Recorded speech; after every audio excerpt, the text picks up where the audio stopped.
प्लास्टिकाचो वाईट परिणाम. प्लास्टिका बगर शार ना, गांव ना आनी वाडो ना. प्लास्टिकाचो वापर व्हडा प्रमाणात ह्या संवसारान जाता. सकाळी चाये पॉलिथिनाचे पोतयेंत येवपी दूध हाडच्यो पडटा. खावपाच्यो वस्तू, पिपरिमिटां, चिप्स, बिस्कीट हे सगळे प्लास्टिकाचे पोतयेंत मेळटा.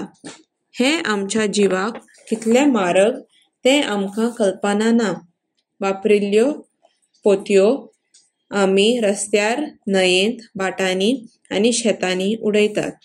1000 वर्सां उपरांत बी ते कुसना. शेतांत माती पिड्ड्यार करता आनी मातयेचो सार इबाडटात म्हूण शेतांत पीक जायना. भाटांत झाडाची बरी वाड जायना आनी पीक दिनात. जायतीं झाडां प्लास्टिकाक लागून मरतात.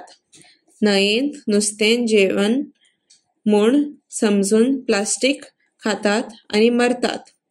हालींच एक डॉल्फिनाच्या तोंडांत एक प्लास्टिकाचें रिंग आटकोवन तें फुगार जावन मेलें.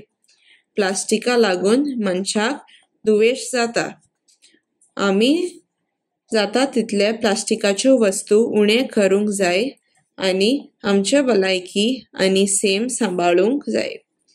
प्लास्टिक वायट हें खबर आसतना तुमी बेपर्वा करतात.